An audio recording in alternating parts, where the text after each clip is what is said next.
You asked me if I had a ring yet. Meet my husband. The night Ryan Holloway laughed at me in front of 200 people was the same night I realized that God has a very particular sense of humor, because standing 11 feet behind Ryan, holding a glass of wine that cost more than Ryan's monthly car payment, was my husband, my secret husband, the man whose last name could silence a room in 3 countries. And Ryan had absolutely no idea. Let me take you back to the beginning, because this story doesn't start at the party. It starts 3 years earlier, in a small apartment with a broken radiator and a woman, me, Isabella Reyes, sitting on the kitchen floor at midnight, staring at an empty ring box that Ryan had thrown across the room during our final argument. Not the ring, just the box, because he had never actually put a ring inside it. That was Ryan in a single image, all the packaging, none of the substance. We had been together 4 years. 4 years of me quietly reorganizing my life around his schedule, his moods, his ambitions. I turned down a promotion because Ryan said he wasn't ready for long distance. I skipped my best friend Celeste's birthday trip to Paris because Ryan had a work dinner he didn't want to attend alone. I had shrunk myself, consistently and silently, in the way that women who love the wrong men always do, not all at once, but in small daily surrenders you don't notice until you look in the mirror one day and don't recognize yourself. The ring box incident happened on a Thursday. I had just finished a 12-hour shift and stopped to buy groceries and cook Ryan's favorite meal. It was our 4-year anniversary. He came home at 10, no call, no text. When he walked in and saw the candles and the food, he looked at me with an expression I will never forget. Not guilt, not gratitude, mild irritation like I was a problem he hadn't scheduled time for. I already ate, he said, dropping his keys on the counter. Something cracked in me that night. Not dramatically, just a quiet, clean fracture, the kind that brings strange relief after too much pressure. I asked him calmly whether he ever intended to propose. He kept a ring box in his sock drawer. I had found it 8 months earlier while putting away laundry. Empty then, still empty. I had checked every month like pressing a bruise to confirm it still hurt. Why are you making this a whole thing? He said. 4 years, Ryan. And they've been good years. Why ruin it with pressure? I retrieved the empty box from the bedroom and placed it on the counter between us. This has been in your drawer for 8 months, I said. Empty. His expression shifted not to guilt, but to the irritation of someone caught. He picked up the box and threw it against the wall. I don't know if you're the one, he snapped. I don't know if I want this forever. Is that what you want to hear? The room went very quiet. I nodded once, then I walked to the bedroom and packed a bag. He didn't stop me. I moved into Celeste's spare room that weekend. She handed me wine, put on a movie, and let me be sad without making it a performance. That is the gift of a real friend, understanding that grief needs space before it needs words. First month devastated, second month furious, third month cautiously myself again. By the 6th month, I had accepted the promotion I'd previously turned down. Bigger title, significant raise and a new specialty, high-end private residences for clients who valued discretion above everything else. That specialty was what led me to Dante Calabrese. Dante is not a man you describe in one sentence. He exists in contradictions, the stillest person in any noisy room, simultaneously polite and terrifying, and both qualities completely genuine. Dark eyes that catalogue everything, a jaw carved by someone who took the assignment personally. He speaks with the measured precision of someone who knows that words, used correctly, are more dangerous than any weapon. He is also the head of the Calabrese family, which, if you understand how certain businesses operate along the eastern seaboard, tells you everything and nothing at once. I didn't know any of that when we first met. I knew he was a private client referred by another private client. He had purchased a historic 19th century estate that needed full restoration. His requirements were specific. His budget was apparently not a concern. 2 architects had already quit the project citing creative differences, which in my world means the client is impossible. My boss Margaret called me in before the first meeting. Dante Calabrese is difficult, private and meticulous. He doesn't respond well to people who try to manage him. Don't try to manage him. Then what do I do? Be honest, even when the honest answer isn't what he wants, especially then. The first meeting was at the property. a sprawling, neglected estate that made my architect's heart ache with possibility. I arrived early, reviewed my notes, and was standing in the entrance hall looking up at a damaged ceiling fresco when footsteps sounded behind me. "You're staring at the ceiling like it owes you an explanation," said a voice. I turned. Dante Calabrese, dark coat, taller than expected, watching me with quiet curiosity. "It's a Rococo fresco, mid-1860s, I said. "The damage on the eastern panel is water infiltration. Your roofline needs work before anything else. Restore the interior without fixing the roof and you'll be repainting this ceiling in 3 years. Silence. "The other architects started with a presentation," he said. "I'm sure they did, but you have a leak. The presentation can wait." Something shifted in his expression, not quite a smile, close. "Show me," he said. We spent 4 hours walking the property. I told him what was worth saving and what was expensive fantasy. I disagreed with him twice, once about a structural wall, once about a window configuration, and held my position both times with the calm of someone who simply knows they're right. By the end, he offered me the project. "Just like that," I said. "I've been looking for someone who would tell me no," he said. "You told me no twice before lunch." The project lasted 18 months. In that time, something developed between us that I couldn't have named while it was happening. He was on site more than most clients. He had opinions but learned to separate opinion from expertise, and he deferred to the latter. Our arguments were clarifying, not destructive. Our dinners started as project debriefs and ended 3 hours later with the food long finished and the conversation having travelled from architectural history to the particular loneliness of people who are very good at being alone. I knew he was dangerous before I knew the specifics. The way people moved around him, the calls he stepped outside to take, the loyalty of his staff that went beyond professional and into something instinctual. Celeste met him once and told me afterward, "Isabella, that man lives by different rules." "I know," I said. And you should see what we are doing with the East Wing." She gave me a look, I gave it back. She poured more wine and let it go. I fell in love with Dante Calabrese the way you fall asleep, gradually, then all at once, and by the time you understand what has happened there is no reasonable path back. He told me he loved me on a Tuesday evening in the half-restored library, surrounded by scaffolding and the smell of fresh plaster. He said it directly without theatre, the way he said everything. "I love you. I want you to know that before I tell you who I am. I want you to hear the first thing clearly without the second thing changing it." Then he told me about the family, the business, the Calabrese name and the world it occupied. He told me everything without apology, with the same honesty he had offered since the day I told him his roof was leaking. I sat with it for 3 days. I called Celeste at 2 in the morning on the second day in something close to panic. But by the third day I had arrived at something unshakable. The man I had come to know over 18 months, his intelligence, his loyalty, his quiet specific tenderness, was the same man who had just revealed the empire. Not 2 versions of him, one, and he had shown me the whole picture because he believed I deserved the truth. I had spent 4 years with a man who couldn't put anything in a ring box. I said yes. We married 6 weeks later, a private ceremony in the restored library with Celeste and Luca as our only witnesses. No announcement, no social media, no public record in the circles we each moved through. Just a marriage, real, legal, binding, and entirely secret. I kept my name professionally, kept my city apartment. To the outside world I was still Isabella Reyes, architect, recently single, quietly rebuilding. Nobody knew. Which made the night of the Harrington Gallery opening almost cosmically perfect. The invitation came through work. The Harrington was opening a new contemporary wing, the social event of the season. I was expected to attend. Celeste came as my guest. I wore a dress Dante had given me. Deep burgundy Italian silk, the kind that doesn't announce itself because it doesn't need to. Simple jewelry, hair up, the composure of a woman with nothing to prove. Celeste looked at me before we walked in and said, "You look like expensive trouble." "Thank you," I said. 40 minutes into the evening, mid-conversation with the gallery director, I heard the laugh. I would know that laugh in a hurricane.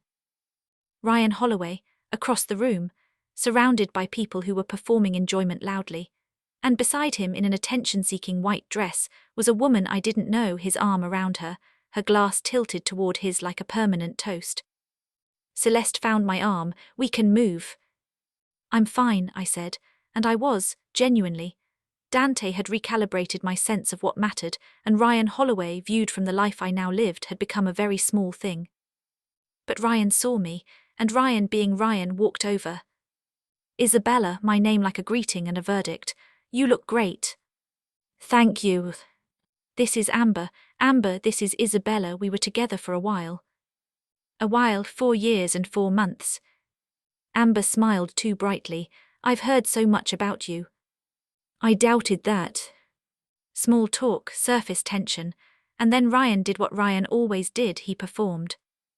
So, he said with rehearsed casualness, are you seeing anyone? I'm well, thanks for asking, said Celeste flatly, who had not been greeted. Ryan ignored her, looked at me, waited. Life is good, I said, work is great. That's not what I asked. His smile widened, the smile of a man who already knows the answer and is asking only for the pleasure of hearing it confirmed. No ring yet, Isabella.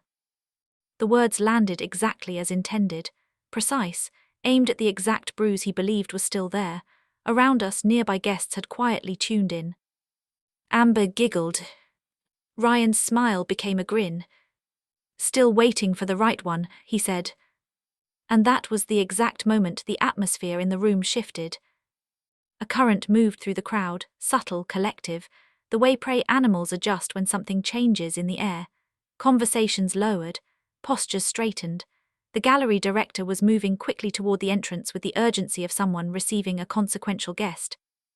I looked past Ryan's shoulder. Dante Calabrese had arrived.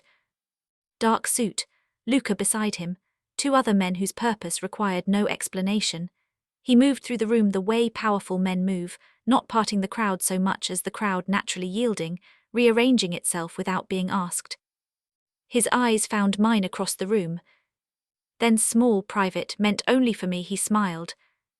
Ryan was still talking, something about how some people are simply better off alone. The words arrived distantly, as if through water. I returned my attention to Ryan. He was watching for the flinch, the small tightening around the eyes that would confirm the arrow had found its mark. I felt extraordinarily calm. No ring yet, I repeated softly with what I hope was a kind smile. Ryan nodded, making sure it registered. I said. Then Dante was at my side.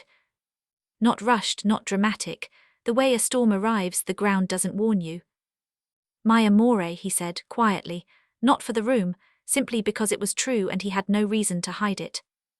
He kissed my cheek. His hand settled at the small of my back with the ease of deep familiarity. Then he looked at Ryan's. Dante had a particular quality, the ability to look at a person and make them feel they have been thoroughly read, assessed, and filed somewhere unflattering. He held Ryan in that gaze for 4 seconds. Ryan went the color of old paper. I don't believe we've met, said Dante with perfect, devastating courtesy. Ryan's mouth opened, nothing emerged. Amber had stopped giggling. Celeste, behind me, took a long, slow sip of champagne and studied the ceiling with the expression of someone experiencing private spiritual fulfillment. I let the silence breathe for 1 more moment. Then, gently, Ryan, this is my husband. The word husband detonated in the space between us like something quiet and catastrophic, the kind of explosion that doesn't make noise but rearranges everything in its radius permanently. Ryan's face went through 5 distinct expressions in approximately 3 seconds. I watched each one arrive and collapse into the next with the detached fascination of someone observing a natural disaster from a safe elevation. First, confusion, genuine and unguarded, the raw kind before the brain catches up. Second, disbelief, the reflexive rejection of information that doesn't fit the story you've been telling yourself. Third, a desperate reassessment, his eyes moving quickly between me and Dante, searching for the joke, the qualifier, the escape route. Fourth, the horrible, dawning comprehension that there was no escape route. And fifth, something I had never seen on Ryan Holloway's face in 4 years and 4 months together. Fear. Not the theatrical kind, the real kind, the kind that lives in the body before the mind has finished processing why. because Dante Calabrese, standing at my side with one hand resting lightly at the small of my back, was the sort of man whose presence produced that response involuntarily. You didn't need to know the specifics of who he was. The specifics were almost secondary. There was something in the quality of his stillness, the absolute, unhurried calm of someone who has never once in his adult life needed to raise his voice to get a result, that communicated everything a rational nervous system needed to know. Ryan Holloway had spent 4 years being the most powerful person in every room he entered. He was charming, well-dressed, professionally successful in the specific way that impresses people at dinner parties, and he had built his entire identity on the quiet confidence of someone who believed he was always, in any given situation, the most important variable. He was not the most important variable in this situation. He was, in fact, barely a variable at all. "I'm sorry," Ryan said finally, and his voice had lost its earlier performance quality, that polished, carrying tone he used when he wanted to be overheard. What came out now was smaller, tighter, the voice of someone speaking carefully. "Did you say, husband?" "I did," I said pleasantly. Ryan looked at Dante. Dante looked at Ryan. The difference between those two gazes was the difference between a man looking at a minor inconvenience and a minor inconvenience becoming aware it is being looked at. "Dante Calabrese," said my husband, extending his hand with the flawless social grace of old-world European upbringing. His voice was even, warm even, perfectly calibrated. There was nothing in it that could be called threatening. There was also nothing in it that could be mistaken for harmless. Ryan shook the hand. I watched him register the firmness of the grip and make a very quick internal decision to smile. "Ryan Holloway," he managed. "I'm Isabella and I are old friends." "Old friends, 4 years and 4 months, a throne ring box, and I don't know if you're the one, but sure, old friends."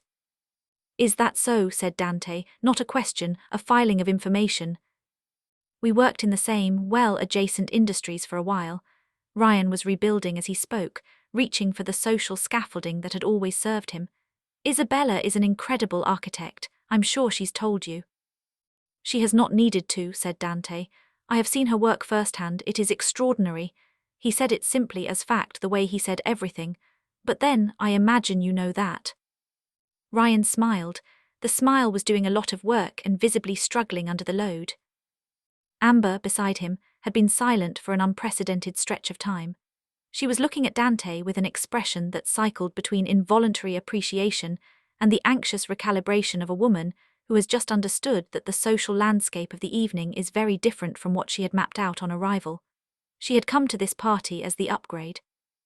She had expected, in the way that women who date men like Ryan learn to expect, that any ex-girlfriend encountered tonight would be the diminished version in the comparison, the one without the ring, the one who hadn't been chosen.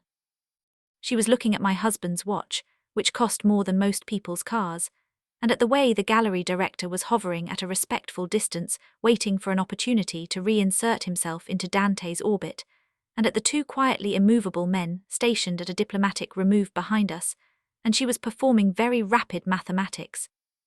"You have a beautiful home," Dante said to Ryan, knowing, of course, nothing about Ryan's home, but deploying the pleasantry with such easy authority that it landed not as a compliment, but almost as a benediction. The kind of thing you say to someone when you have absolutely nothing to prove, and you want them to feel, gently, the full weight of that. Ryan thanked him, genuinely thanked him, with a kind of stumbling gratitude that was painful to observe. Celeste, positioned just behind my left shoulder, made a sound that she converted heroically into a cough. The conversation lasted perhaps 4 more minutes, which I imagine felt considerably longer to Ryan. Dante was perfectly pleasant throughout, asking polite questions about Ryan's work, listening with apparent interest to the answers, smiling at appropriate moments. It was a masterclass. Every courtesy extended was also, somehow, a reminder of the distance between them.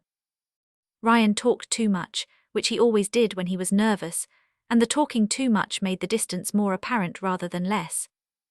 When Dante excused us, gracefully, warmly, with no discernible urgency, Ryan was left standing with Amber in a pocket of party noise, visibly reconfigured. As we walked away, Dante's hand still at my back, I heard Amber say to Ryan in an urgent undertone, "Who is that?" I didn't hear Ryan's answer, but I heard the tone of it, low, deflated, the voice of a man who has just understood something he cannot ununderstand. Celeste fell into step beside me the moment we were out of earshot and gripped my arm with both hands. "Isabella," she said. "Celeste," I said. "I need you to know," she said carefully, "that I have been your best friend for 11 years and I have never, not once, wanted to applaud in public at a social event until this exact moment." I laughed, the real kind, unguarded. Dante glanced down at me with that expression I had come to know well, fond, quiet, the look of someone who finds genuine pleasure in your happiness without needing to perform their own. "You knew he was going to be here," I asked him, because it had occurred to me belatedly to wonder. "The Harrington director mentioned the guest list when he confirmed my attendance," Dante said. "And you came anyway?" "I was invited," he said simply, "and you were attending." There was a pause. "Did you know he was going to approach me?" Dante was quiet for one beat. I was aware of the possibility. I looked at him. "I arrived when it seemed appropriate to arrive," he said, with the serenity of a man describing a perfectly ordinary sequence of events. "You timed it," I said.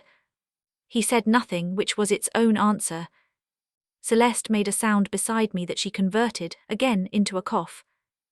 We moved through the rest of the evening in an entirely different register. The Harringtons' new wing was, architecturally, impressive. I had consulted on early design conversations, and it was gratifying to see how the spatial decisions had resolved. Dante was a perceptive reader of built spaces, which I had discovered early in our professional relationship, and which still gave me particular pleasure. There is a specific intimacy in sharing a visual language with someone, in being able to stand in a room together and communicate a paragraph in a glance. The gallery director, a meticulous man named Philip who had been directing the Harrington for 20 years and had seen extraordinary things, was visibly delighted by Dante's presence and maneuvered us efficiently toward the major donors and collectors he wanted Dante to meet. I watched my husband navigate those conversations with the same quality that had first made me take him seriously: complete attentiveness. No performance, the ability to make each person he spoke with feel like the most considered person in the room, without deploying any of the transparent social tactics that most people use to achieve the same effect. Ryan and Amber remained at the party. I was aware of them in the peripheral way you are aware of weather, not focused on but registered. Ryan had recollected himself to a degree. He was talking and laughing in his group again, the social machinery back online. But twice across the room I caught him looking over, not with the earlier confidence, with something more complicated. Amber, I noticed, had stopped touching him. She was standing slightly apart, her glass held in both hands, her eyes moving around the room with the assessing quality of someone who is doing real-time revisions. At one point, near the end of the evening, I went to find Celeste, who had drifted toward the sculpture installation in the east corridor, and I passed close enough to Ryan's group to catch a fragment of conversation. A man I didn't know was asking Ryan something, and Ryan was answering, and I caught only 4 words before I was past them. "Calabrese, yes, the Calabrese." The tone in those 4 words was not the tone Ryan used when discussing people he considered peers. It was a different register entirely. I kept walking. We left the Harrington at 10:30. Dante's car, a dark, discreet vehicle driven by a man named Marco who I had learned did not make small talk and was very good at his job, was waiting at the side entrance. Celeste's car was coming too. She lived across the city and Dante had, without discussion, extended the car service to include her, which was the kind of gesture he made constantly, and which I had stopped being surprised by and started simply being grateful for. While we waited, Celeste hugged me. "You're disgustingly happy," she said into my shoulder. "I know," I said. "It's very annoying." She pulled back, looked at me with wet eyes that she immediately made fierce. "It's the best thing I've ever seen." She got in her car. Dante held the door of ours. I got in, he followed.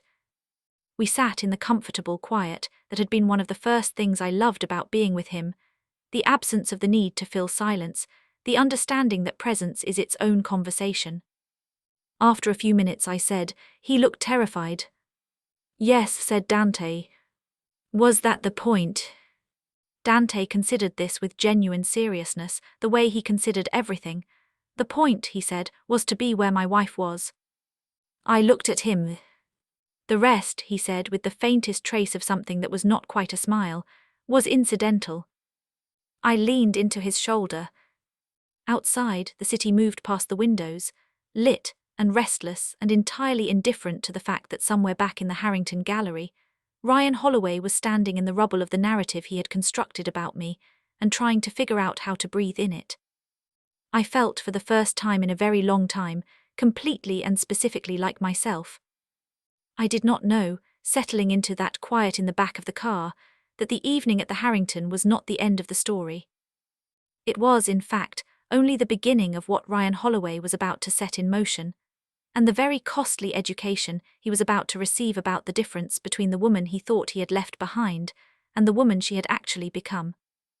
Ryan Holloway should have let it go. That is the thing I will never fully understand about certain kinds of men, the ones who, when confronted with evidence that the world has moved on without them, do not quietly absorb the information and adjust. Instead, they do the opposite. They escalate, they probe, they pull at threads not because they expect to find anything useful, but because the alternative, acceptance, requires a humility they have never once been asked to develop. Ryan should have gone home that night, poured himself a drink, and made peace with what he had seen. He should have recognized the evening at the Harrington for what it was, a clean, complete, final closing of a chapter, and he should have turned his attention back to his own life, his own choices, his own amber in white dress future, and left mine alone. He did not do this. I know because 3 days after the gallery opening, my phone rang at 11 in the morning while I was reviewing structural drawings at my desk, and the name on the screen was one I had not seen in over a year. Sophie, my younger sister. Sophie was 26, lived across town, worked in digital marketing, and had the particular gift of knowing things before you had decided to tell her. She and Ryan had never liked each other. She had called him a man-shaped void of accountability, approximately 8 months into our relationship, which I had at the time dismissed as sisterly overprotection, and which I now understood to be simply accurate, and so her calling me was not in itself alarming. What she said when I answered was, "Isabella." Her voice had the specific quality it got when she was delivering news she had already decided you needed to hear immediately, without softening. "Ryan Holloway is asking questions about your husband." I set down my pen. "What kind of questions?" "The kind that involve calling mutual contacts and asking them what they know about Dante Calabrese." A pause. "He called Jamie Ashworth this morning. Jamie called me because he didn't know what to do with it."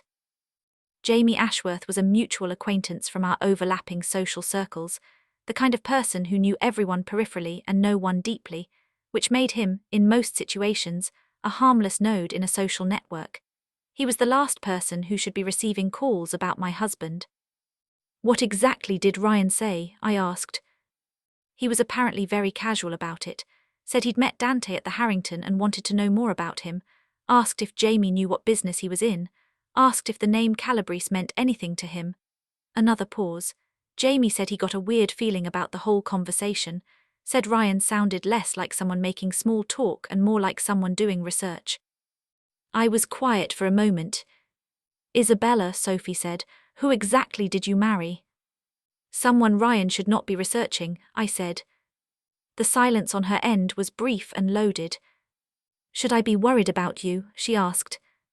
"No," I said, and I meant it completely, "but I need to make a call." I told Dante that evening. We were at the estate. We split our time between the estate and my city apartment, a rhythm that had developed naturally and which suited both of us. And he was in the study reviewing documents when I came in and sat across from him and told him what Sophie had said, clearly and without editorializing, the way he preferred information delivered. He listened without interrupting. When I finished, he was quiet for a moment, not the quiet of someone processing a surprise, but the quiet of someone running a calculation they had already set up in advance. "He started the same night?" Dante asked. "Sophie thinks so. Jamie said Ryan called him 2 days after the gallery." Dante nodded slowly. He had a particular way of nodding when he was thinking, minimal, rhythmic, like a metronome set very slow. "Luca mentioned something this morning," he said. "A social media search on my name, originating from an account registered to a Ryan Holloway." I stared at him. "He searched you on social media?" "Several times over 2 days." I absorbed this. Ryan Holloway, with his finance-adjacent career and his gallery-opening social life, and his deep, foundational belief that he was always the smartest person in any room, had spent 2 days after meeting my husband conducting amateur internet research on the head of the Calabrese family. "Dante," I said carefully, "how much does Luca track?" "Enough," he said simply. Then, reading my expression, "It is not surveillance, Isabella, it is awareness, there is a distinction." "Is there?" "I have a responsibility to know when someone is asking questions about me or about people I care about," he said. "Ryan Holloway asking Jamie Ashworth what business I am in is not a security threat. It is a man who is embarrassed and curious and making poor decisions because of both." He paused. "However." "However," I repeated. "However, curiosity of this kind, if it continues, has a way of arriving in places it should not." He looked at me steadily. "I want you to know about it. I do not want it to become something larger than it needs to be." "What does that mean?" "It means," Dante said, "that I would prefer to manage this quietly and early, rather than allow it to become a situation that requires a less quiet resolution later." The way he said it was perfectly even, no emphasis, no drama, and yet the sentence had a specific weight that I had learned, over 18 months of working alongside him and the subsequent months of being married to him, to hear accurately. "You're not going to do anything to Ryan," I said, "not a question, a line." He met my eyes. "No," he said, "Ryan Holloway is not worth the energy. I am going to have a conversation." "With Ryan?" "With someone Ryan will listen to." He paused. "He has a professional mentor, a senior partner at his firm named Gerald Whitmore. Whitmore is a practical man who understands the value of discretion. A quiet word in the right ear from the right direction is often more effective than anything louder." I looked at my husband across the desk. "You know his mentor's name," I said. "I know the names of anyone who might have meaningful influence over people who are asking questions about my family," Dante said, without any particular self-consciousness. "This is not remarkable, it is simply prudent." I sat with that for a moment. This was, I had learned, part of what marriage to Dante Calabrese required, a regular recalibration of what normal looked like. The coordinates of his world were different from the ones I had grown up with, and navigating them required neither naivety nor panic, but a clear-eyed ongoing comprehension. "All right," I said finally. "All right," he said, and there was a slight elevation in the question, not surprise exactly but attentiveness. "Handle it the way you think is right," I said, "but I want to know what happens." He nodded. "Always," he said, and that with Dante was a commitment of the most absolute kind. I did not know exactly what Dante did or said or arranged in the 72 hours that followed. I knew that Luca was busy, which was a reliable indicator of consequential activity. I knew that Dante made 2 phone calls from his study with the door closed, which he did perhaps once a week, and which I had learned to understand as the administrative machinery of his world running its necessary operations. What I knew concretely was the outcome. Ryan called me on a Thursday afternoon. I was in a client meeting and let it go to voicemail. I listened to the message afterward, standing in the parking structure beside my car. "Isabella, it's Ryan." His voice was different, stripped of the Harrington confidence, carrying instead the tight, careful quality of someone choosing words with uncommon precision. I wanted to call and apologize. For the other night. What I said was it was unnecessary and unkind and I'm sorry. I hope you and your husband are well." A pause. "I won't bother you again." I played the message twice, then I called Celeste.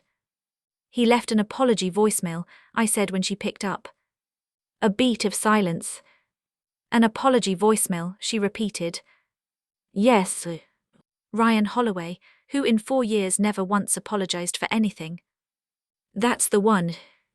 Another silence. Then, "Isabella, what does your husband do exactly?" I smiled. "He restores historic properties," I said. Celeste made a sound that communicated everything she thought about that answer. I thought after Ryan's voicemail that the story had reached its natural conclusion. The gallery opening had happened. The introduction had been made. Ryan had poked at something he shouldn't have poked at, received a quiet and invisible correction and withdrawn. The chapter was closed.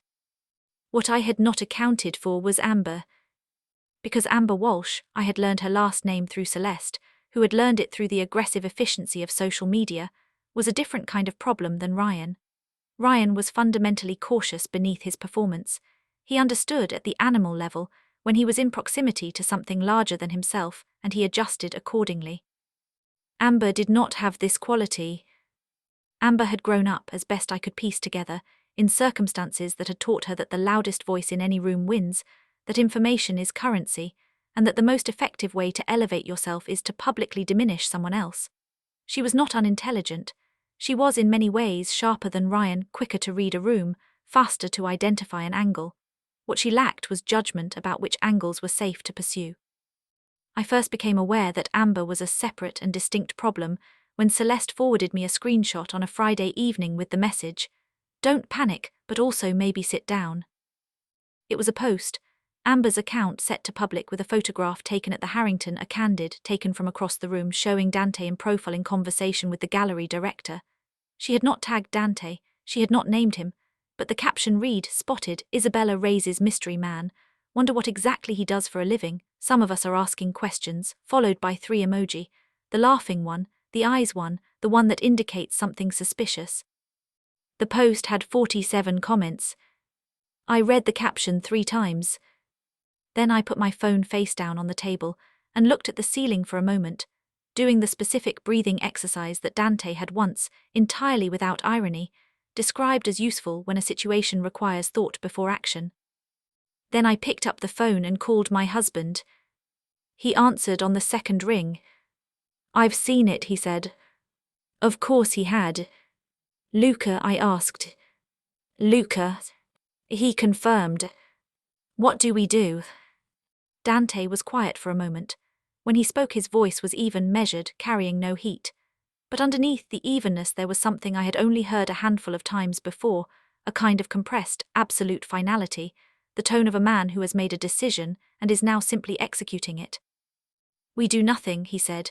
"Amber Walsh will take the post down by morning." "How can you?" "Because," he said quietly, "she will shortly receive a visit from the Harrington Gallery's legal team, who will inform her that she has posted an unauthorized image of a private individual taken at a private event, and that the gallery's standard confidentiality agreement, which all guests sign upon entry, as she will be reminded, covers exactly this situation." I blinked. "All guests sign a confidentiality agreement." "The Harrington has hosted significant private collectors for 20 years, Dante said. "Philip is a thorough man." "Did you call Philip?" A pause. "Philip called me," Dante said, with the serenity of a man describing the weather. "He was concerned about the post and wanted to address it. I suggested a course of action. He agreed it was appropriate." I sat down. "Dante," I said. "Isabella," he said. "Is there anyone in this city who doesn't?" I stopped, reorganized. "Is there anyone who, when you call, does not immediately agree that your suggested course of action is appropriate?" He considered this with apparent seriousness. "There are several people," he said, then after a beat, "I am working on them." I laughed despite myself. The post came down at 11:15 that night. By morning, Amber's account had been set to private. By the following afternoon, Celeste informed me that Amber and Ryan had been seen at a restaurant looking like 2 people who were having a very difficult conversation, and that Ryan had reportedly left alone. I felt no particular satisfaction about that last part. It was not about Ryan and Amber's relationship. It was not about victory or punishment.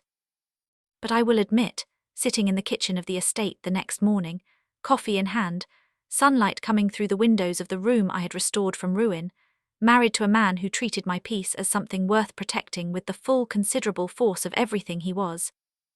I thought about that empty ring box in the sock drawer, and I thought about what it meant that the man who had kept it there had never once, in 4 years, made me feel like something worth protecting. The contrast was not lost on me. It was, in fact, everything. The thing about a secret is that it has a lifespan. Some secrets are built to last, reinforced by necessity, protected by the right people, maintained by a shared understanding of what is at stake. Dante and I had been careful. Our marriage existed in a sealed compartment, known only to Celeste, Luca, and the 2 witnesses who had stood in that library, and understood without being told that discretion was not optional but foundational. But secrets that touch powerful people have a way of attracting pressure from directions you don't anticipate.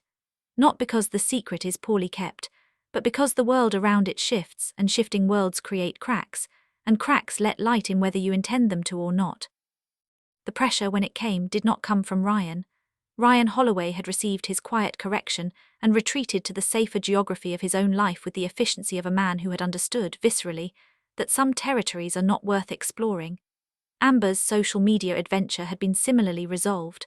Both of them had gone still, which was the outcome Dante had intended, and which I had been grateful for. The pressure came, instead, from a direction I had not considered. It came from Elena Calabrese. Dante's mother was a woman I had met exactly 3 times before our marriage and twice since, and each encounter had been a masterclass in the particular social art of making someone feel simultaneously welcomed and evaluated. Elena was 71 years old, silver-haired, possessed of a posture so precise it seemed structural, and she had the dark eyes of the Calabrese family in their most concentrated form, the kind of eyes that appear to be listening to what you say and reading something else entirely at the same time. She was not cruel. I want to be clear about that. Elena Calabrese had not survived 50 years in the world her late husband Don Victor had built by being cruel. Cruelty is imprecise and expensive. She was instead exacting, a woman of absolute standards who applied those standards without exception and without apology, and who communicated her assessments through the specific temperature of her courtesy rather than through anything as unsubtle as direct criticism. She had been, since the marriage, cool, not cold cool, the difference being approximately 15 degrees and 1 raised eyebrow. I understood it. I was, from Elena's perspective, a woman who had appeared in her son's life through a professional relationship, married him in a 6-person ceremony without the family present, and remained publicly invisible in a world where the Calabrese name required certain kinds of visible solidarity. She had not objected to the marriage. Dante had told me she would not have dared, which he said not with arrogance but with the matter-of-fact quality of someone describing a structural truth, but she had also not embraced it with the warmth that I suspected she was, beneath the architecture of her reserve, entirely capable of. What changed things was not something I did, it was something Elena saw. Dante's younger cousin was getting married in early November, a Calabrese family event, which meant it occupied a category of social occasion that was formal, significant, and attended by people whose names I was still, 8 months into the marriage, learning to place correctly in the architecture of the family. Dante had prepared me for it with characteristic thoroughness, providing context on key figures, explaining dynamics, and telling me with quiet emphasis that the only thing required of me was to be myself, which he said in the tone of someone who considers this both the simplest and the most powerful instruction he could give. I wore midnight blue. Dante wore a dark suit with a white pocket square and looked, as he reliably did, like an argument for Italian tailoring that could not be refuted. The wedding was at a private estate an hour outside the city. The venue was extraordinary. I clocked the architecture involuntarily, the way I always did, and caught Dante noticing me doing it and allowing himself a small private smile. The ceremony was beautiful. The reception that followed was the kind of event that operates on multiple levels simultaneously. On the surface, a celebration. Underneath, a complex social negotiation conducted in the language of who spoke to whom for how long and in what order, and with what degree of warmth. I navigated it. Dante stayed close but not protectively close. There was a distinction he understood intuitively between support and management, and he always landed on the right side of it. Luca, who I had come to understand was the human equivalent of a safety net disguised as a person, appeared at useful moments with useful introductions and disappeared again before he could be accused of hovering. It was going well, better than well. And then, approximately 2 hours into the reception, I found myself alone at the edge of the garden terrace. Dante had been pulled into a conversation with 2 men I recognized as significant, and which I understood would take as long as it took. And Elena Calabrese appeared beside me with 2 glasses of wine, and the expression of a woman who has decided that something is going to be said, and has chosen the moment with precision. She handed me a glass. "Walk with me," she said. It was not a question. We walked along the terrace edge, the reception noise softening behind us into something ambient and distant, the evening settling into the particular blue-gold quality of late autumn at 6 o'clock. Elena did not begin immediately. She had the patience of someone who understood that silence is not empty, it is preparatory. You restored the library, she said finally. I did, I said. I visited the estate last month. Dante showed me the library. A pause. It is remarkable work. Thank you. The fresco restoration in particular, the eastern panel. She glanced at me sideways. Dante told me you identified the water damage on your first visit, before you had even been formally engaged for the project. It was the first thing I saw, I said. It would have been dishonest not to say so. Elena was quiet for a moment. We walked a few more steps. My husband, Don Victor, she said, was a man who surrounded himself with people who told him what he wanted to hear. It was the great inefficiency of his character. He was brilliant in many respects, and that was his flaw. He had enough power that the people around him chose comfort over honesty, and he allowed it because it was easier. She paused. Dante has never had that problem. People tell Dante the truth because he makes it clear without saying so that he will find out regardless, and that the discovery of a withheld truth is considerably worse than its initial delivery. Yes, I said, I noticed that early. And yet you told him the truth anyway, before you knew that. It would have been wrong not to, I said. The roof was leaking. Elena stopped walking. She turned to look at me with those concentrated dark eyes, and the look was different from the previous 3 encounters, less evaluating and more settled, like a calculation that has been running for months and has just now returned its result. He has been different since you, she said, not softer. Dante is not a man who becomes soft, but anchored. There is a quality he has now that was not consistently present before, a stillness that is not his usual stillness. She considered her own words. His usual stillness is control. This is something else. This is a man who has somewhere to return to. I felt the words land with a fullness I hadn't expected. I love him, I said, simply because it was the truest and most complete answer. Elena nodded, once, the nod of a woman making a final entry in a long ledger. I know, she said, that is what I came to tell you I can see. She touched my arm briefly, a precise, deliberate gesture, 3 seconds, the kind that in Elena's vocabulary represented the equivalent of a long embrace, and then turned and walked back toward the reception with the posture of a woman who has completed exactly what she set out to do. I stood at the edge of the terrace for a moment, alone, the evening air cool against my face. Then I went back to find my husband. I told Dante about the conversation later that night, driving home, the dark countryside moving past the windows. He listened with his characteristic stillness, and when I finished he was quiet for a long moment. She told you she can see that you love me, he said. Yes. That is the most significant thing she could have said to you, he said. You understand that. I'm beginning to, I said. He took my hand. We drove in silence for a while, comfortable silence, the kind that is its own conversation. It was into this silence that my phone buzzed. I looked at the screen, an unknown number. I would normally have let it go, but something, instinct, the particular alertness that living in Dante's world had gradually developed in me, made me answer. Isabella Reyes. The voice was male, professional, carrying the careful neutrality of someone who has been trained to give nothing away in an opening line. Who is this? I said. Dante's attention shifted to me. Not dramatically, just a slight reorientation, the way a compass needle moves. My name is Detective Aaron Holt, the voice said. I'm with the Financial Crimes Division. I apologize for the late hour. I was hoping to speak with you about your husband. The car felt very still suddenly. I see, I said. My voice was even. I realized with a distant surprise, not panicking. I was doing the thing Dante had taught me by example, receiving information before responding to it. In what capacity? We're conducting an inquiry, Holt said, into several financial transactions connected to a company in which Mr. Calabrese holds a significant interest. I understand you may have relevant knowledge in your professional capacity. A pause. I want to be straightforward with you, Ms. Reyes. You're not the subject of this inquiry. We simply believe you may have information that would be helpful to our investigation. I kept my eyes on the road ahead. Beside me, Dante was watching me with the steady quality of someone who is reading a situation through a single point of visible data and constructing the full picture from it.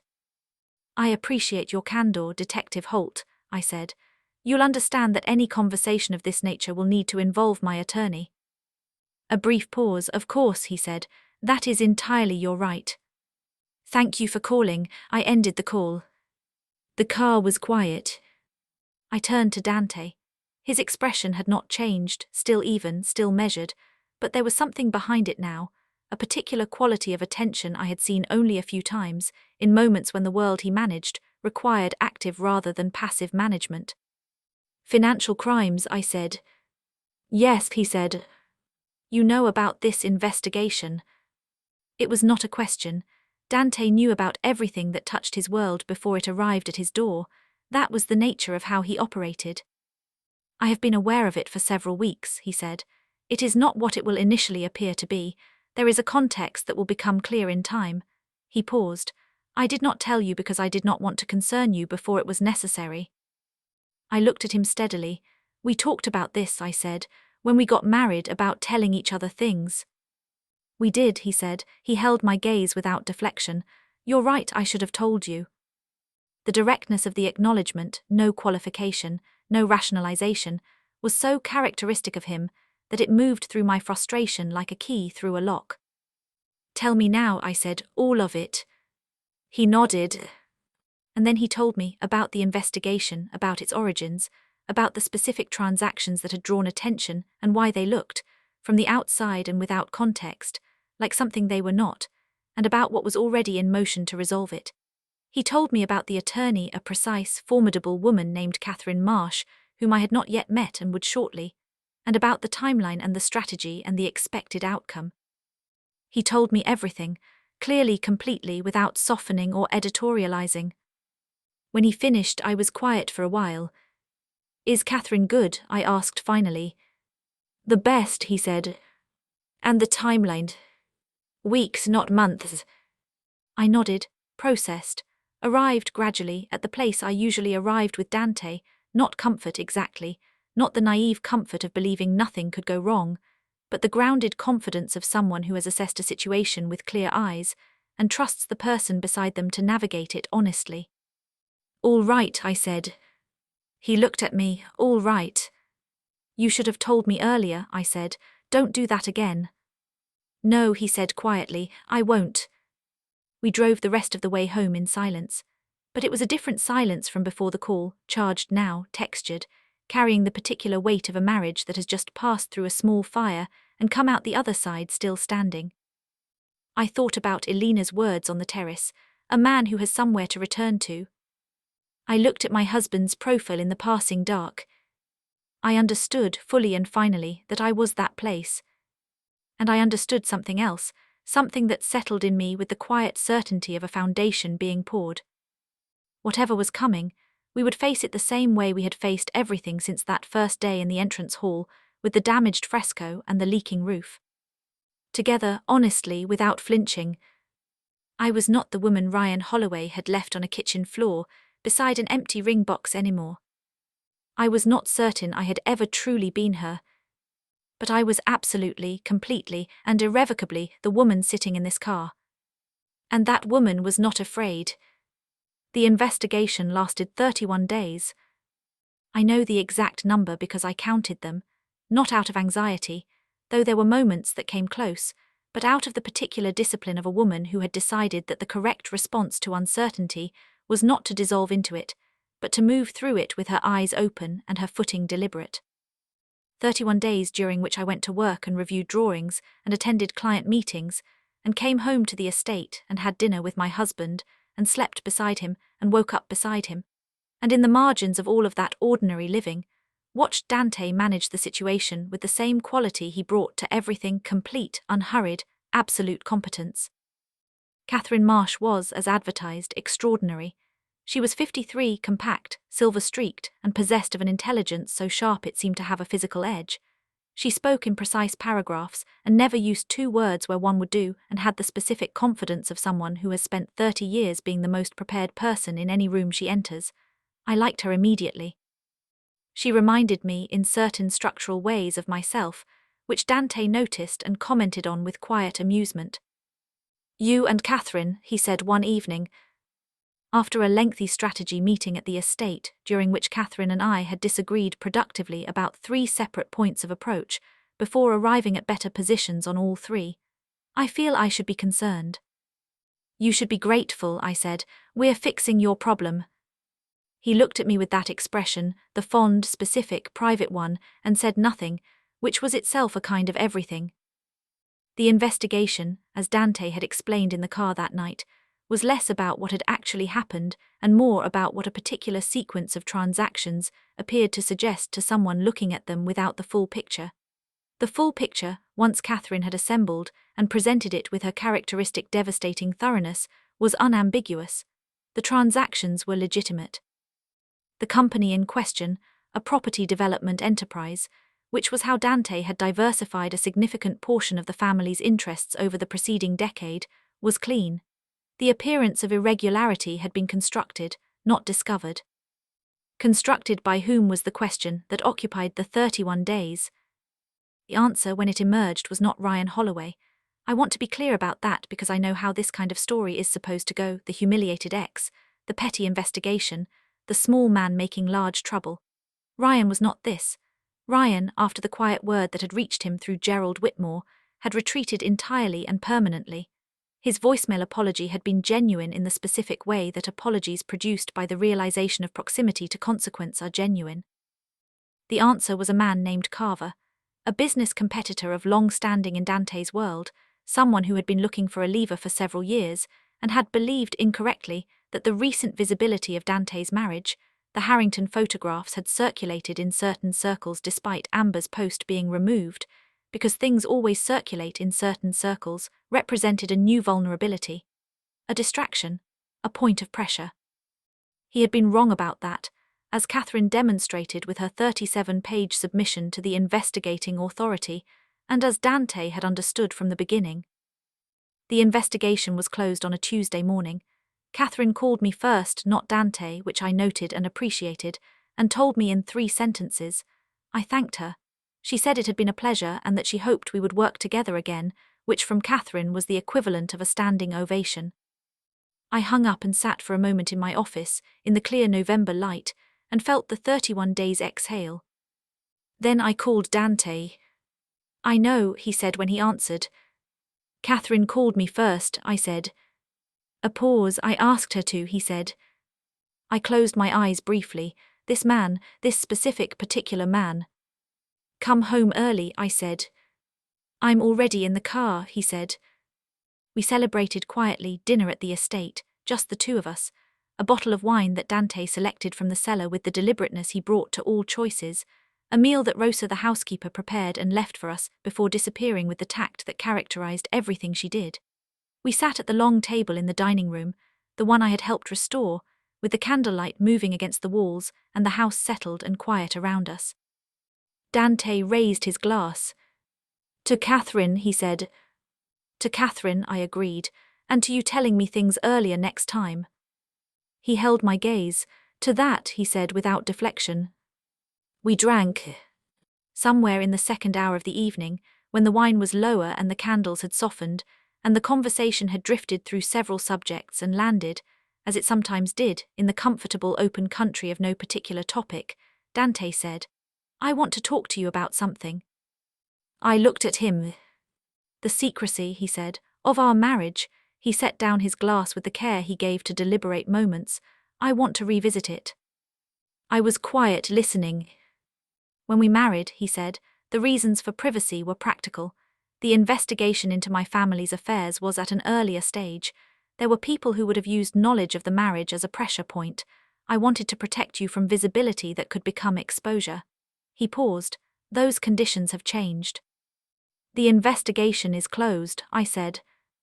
Carver's position has been significantly weakened, he said. The leverage he believed our marriage represented no longer exists in the same form. The practical argument for secrecy is substantially diminished. He looked at me steadily, and I find that I am tired of it. Tired of the secrecy, I said. I find, he said, choosing words with the precision he always used for things that mattered, that I do not want to be secret about you. I have never wanted to be secret about you. The secrecy was always protective, never preferential. A pause. I would like if you agree to change that. I looked at my husband across the candlelit table, the man who had told me the truth about who he was before he told me he loved me, who had arrived at a gallery opening at the exact right moment without making a performance of it, who had asked Catherine to call me first with the news, who had built his entire approach to our marriage on the principle that I deserved the full picture always.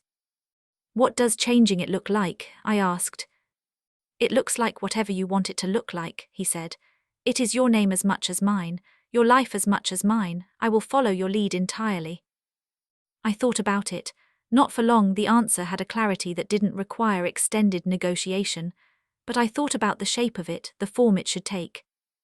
I don't want an announcement, I said. I don't want a press release or a social moment or anything that looks like we're making a point. No, he agreed. I just want to stop pretending, I said. I want to go places with you. I want people who matter to us to know. I want your mother to be able to introduce me without navigating around it. Something moved across Dante's face at that. You spoke with my mother at the wedding. She came to tell me she could see that I love you, I said. She deserves to be able to say it out loud. Dante was quiet for a moment, a longer quiet than usual. Isabella, he said. Dante, I said. I would like to give you a ring, he said. The sentence arrived with a simplicity that made it enormous. We're already married, I said. I know, he said.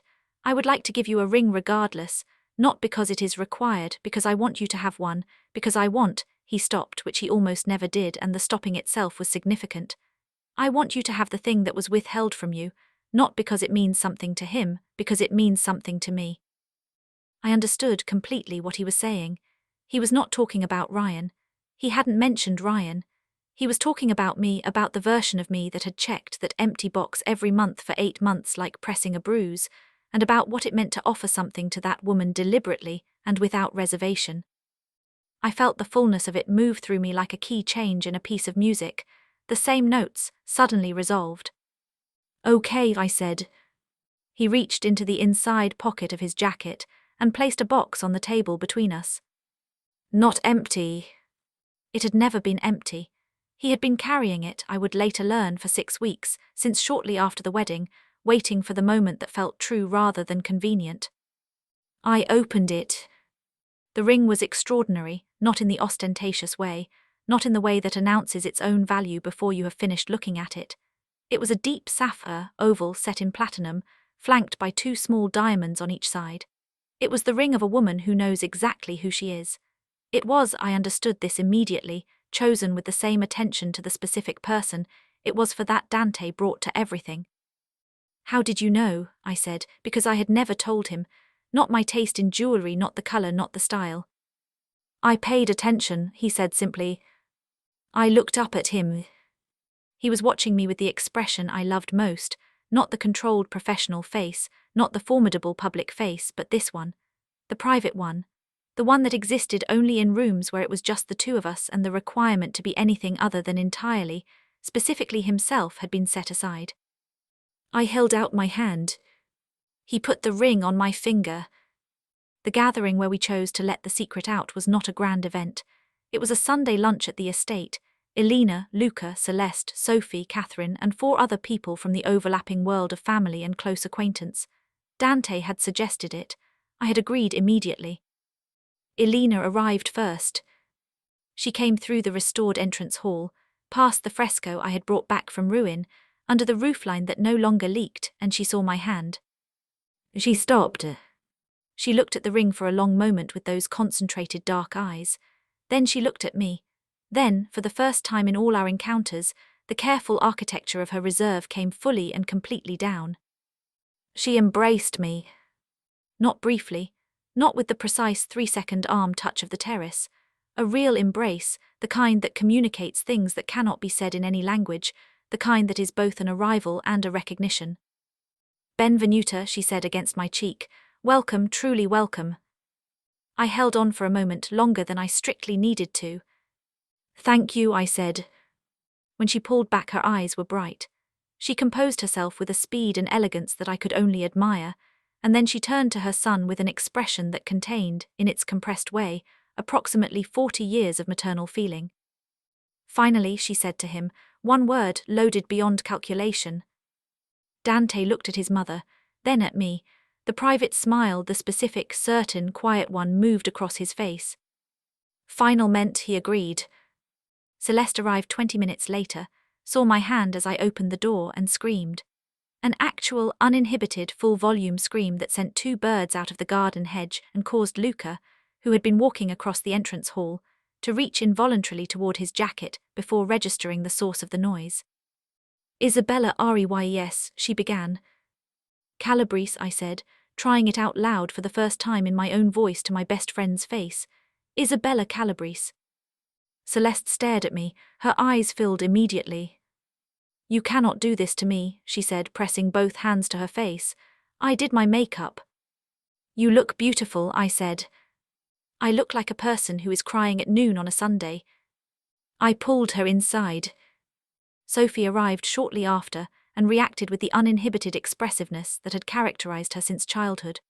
A long, loud, detailed monologue of feelings delivered at considerable speed that managed to contain within it both a comprehensive and accurate reading of the situation and 3 separate questions about Luca that she clearly hoped no one had noticed. Luca had noticed. He said nothing, but the quality of his silence for the rest of the afternoon had a specific texture. The lunch was long and warm and full of the particular noise of people who are happy without performing happiness. The real kind, the unguarded kind, the kind that happens when the right people are in the right room, and the weight that has been carried quietly for a long time has finally, permission granted, been set down. Dante sat beside me. His hand found mine under the table at some point during the second hour, and stayed there for the remainder of the afternoon with the ease of something that has always been true and is only now being fully expressed. I looked around the table. At Elena, who was deep in conversation with Celeste and laughing, actually laughing, the reserve dissolved at something Celeste had said. At Sophie and Luca, who were ostensibly discussing something else but maintaining a conversational distance that was slightly too deliberate to be accidental. At Catherine, who was making a devastating point about property law to 2 people who were clearly delighted and slightly terrified. At Luca, watchful and warm, who caught my eye and raised his glass with a nod that contained everything he didn't need to say. I thought, briefly and without bitterness, about Ryan Holloway, about the gallery opening, about the specific cruelty of no ring yet, the small, targeted confidence of a man who believed he knew the shape of my life and my lack and my diminishment. He had not known about the 18 months of conversation in half-restored rooms. He had not known about the Tuesday evening in the library, the 3 days I sat with the truth of who Dante was and arrived, unshakable, at yes. He had not known about the 6-person ceremony in the room I had brought back from ruin, or the ring that had been carried for 6 weeks waiting for the right moment, or the mother-in-law on a terrace telling me she could see that I loved her son, or the 31 days of an investigation that we had moved through together without fracturing. He had not known any of it. He had seen a woman without a ring, and understood her as a woman without a future, which is the particular blindness of people who measure everything in the visible symbols of a life rather than its actual substance. The ring on my finger caught the afternoon light. I turned to Dante. He was already looking at me. He often was, I had learned, in the specific way of someone for whom looking at you is not an action but a state. What are you thinking? He said. That Ryan Holloway did me the greatest favor of my life, I said. Dante was quiet for a moment, then with the faintest trace of the smile, I'll have to thank him. Please don't, I said. No, he agreed, that would be excessive. I laughed. He watched me laugh with the expression that made me feel, every time, like the most specific and chosen person in the world, not the most important, not the most powerful, but the most seen. Completely, accurately, irreversibly seen. That is the thing that Ryan had never once offered me, and that Dante had offered from the very first day, in an entrance hall with a damaged fresco, when he listened to what I knew and said simply, "Show me." He had been showing me, and I had been showing him ever since. There is one more thing. 3 weeks after the Sunday lunch, I received a message from a number I didn't recognize. It was brief, 4 lines, and it had the tone of something that had been written and rewritten several times before being sent. Isabella, I heard you got married. I don't know who to. I just wanted to say I hope he's good to you. I hope it's everything. You deserved better than what I gave you. I'm sorry it took me this long to say that clearly. Ah. I read it twice. I sat with it for a while, the way I had learned to sit with things, not rushing toward a response, giving it the space it needed. Then I typed back 4 words. He is, thank you. I put the phone down and looked out of the window of my office, the city beyond the glass, ordinary and indifferent, going about its loud business. Then I looked at my hand. The sapphire caught the light, deep blue, flanked by 2 small diamonds, on the finger of a woman who had once sat on a kitchen floor, beside an empty box and thought that was the shape of her future. She had been wrong. She had been so beautifully, completely, irrevocably wrong. And the roof, I should tell you, the roof of the estate has not leaked once. Not once.